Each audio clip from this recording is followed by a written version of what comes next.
Exceptuando la figura de Jesús de Nazaret, a la cual está obviamente ligado la de San Pablo, es seguramente la más importante de la historia del mundo occidental. Paradójicamente, su nombre, Paulus, significa pequeño, un adjetivo que por ningún concepto le describe. Reunió una naturaleza judía junto a su helenismo y su ciudadanía romana. Por lengua materna tenía el griego, que hablaba sin semitismos. Pablo nació en Tarso, en la costa sur de Asia Menor, durante la segunda mitad de la primera década de nuestra era. Sería pues en torno a unos 15 años menor que Jesucristo. Sabemos que fue educado en Jerusalén, que fue discípulo de Gamaliel y que era fariseo y que persiguió a los cristianos, según parece, en ocasiones hasta la muerte. Se convirtió yendo hacia Damasco para continuar la persecución contra los seguidores de Jesús, cuando éste se le apareció en forma de visión resplandeciente.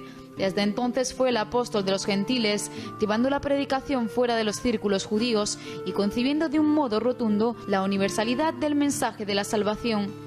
Fue en el Concilio de Jerusalén cuando impuso la inutilidad de las prácticas judías, no sin una fuerte oposición. Tuvo una controversia con Pedro, quien compartía el punto de vida de Pablo, lo que había rectificado ante la presión de los seguidores de Santiago, más insistentes en el judaísmo de la nueva fe. Llevó a cabo 3 grandes viajes misioneros, como él mismo dijo: en peligro de muerte he estado muchas veces. 5 veces recibí de los judíos 40 azotes menos 1. 3 veces fui azotado con varas. 1 vez fui apedreado. 3 veces naufragué.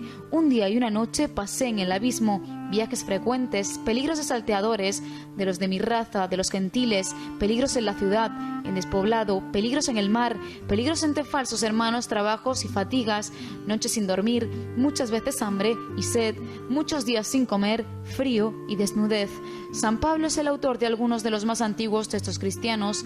Gracias a sus epístolas conocemos, junto a los Hechos de los Apóstoles, la vida en las comunidades cristianas primitivas. El propio conocimiento paulino se basa en 2 fuentes: sus cartas seguras y los Hechos de los Apóstoles.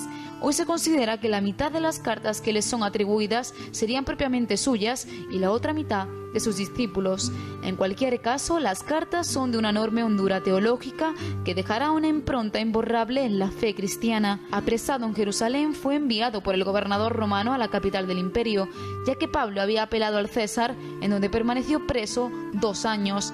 Aunque no se conoce con exactitud lo que acaeció tras su estancia en la cárcel, hay coincidencia en que su muerte se produjo por decapitación y como martirio por su condición de cristiano, probablemente en torno al año 58 o quizá el 60. El emperador Teodosio, hispano, nacido seguramente en Coca, gobernó el imperio a finales del siglo IV, en una época en la que éste se hallaba en un agudo proceso de decadencia. La crisis del siglo III marca la separación entre el Alto y el Bajo Imperio. Roma salió muy tocada de aquel siglo y ya no volvería a ser la misma. Su poder también comenzó a verse amenazado y las fronteras del Rin y el Danubio dejaron de ser seguras. Hijo de un oficial del ejército, Teodosio acompañó a su padre con 20 años a la campaña de Britania, que reprimió la llamada Gran Conspiración. Más tarde, Teodosio fue retirado por Valentiniano a causa de la pérdida de 2 legiones en la guerra contra los sármatas en el 374. A finales del siglo IV, en el año 379, Teodosio accedió al mando del imperio. La situación en ese momento era extremo confusa. Entre el 364 y 375 el imperio estuvo gobernado por 2 coemperadores, los hermanos Valentiniano I y Valente. Cuando el primero murió en el 375, le sucedieron en el trono sus hijos Valentiniano II y Graciano al frente de la parte occidental del imperio. 3 años más tarde, al morir Valente, el segundo hermano, en la batalla de Adrianápolis, librada entre los terviginios godos y los romanos, Graciano nombró a Teodosio para sustituirle como coaugusto en la parte oriental del imperio. Pero en el 383 sería Graciano quien moriría a causa de una rebelión y Teodosio nombró en su lugar a su hijo Arcadio como coaugusto para la región oriental. A la muerte de Valentiniano II, Teodosio se proclamó emperador único, si bien designó como coaugusto a su otro hijo, Honorio, para Occidente. Teodosio se casó en 2 ocasiones, primero con la hispana Aelia Flacila Augusta, de la que nacieron sus herederos imperiales Arcadio y Honorio. Su segunda esposa fue Gala, de la que tuvo 3 hijos, uno de los cuales fue Gala Placidia, que más tarde llegaría a emperatriz. Teodosio sufriría el desafío de Eugenio en Occidente, al que respondió derrotándole en la batalla del río Frígido.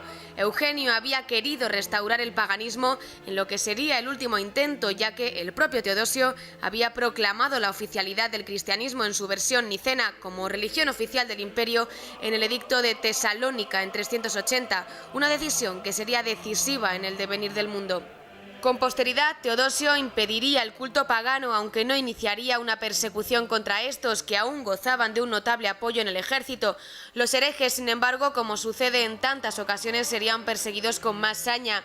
A su muerte en el año 395, el imperio quedó dividido para siempre entre sus dos hijos, Arcadio y Honorio, heredando el primero la parte oriental y el segundo la occidental. Ambas mitades del imperio poseían las mismas leyes, aunque con el tiempo comenzarían a surgir diferencias. Sin embargo, estas nunca les enfrentarían. Se mantendría un vínculo basado en la historia y en la cultura. La división entre Arcadio y Honorio, con todo, no era distinta de la que tuvo lugar con Valentiniano y Valente. Lo que la hizo diferente fue que la sucesión de acontecimientos posteriores la solidificaron.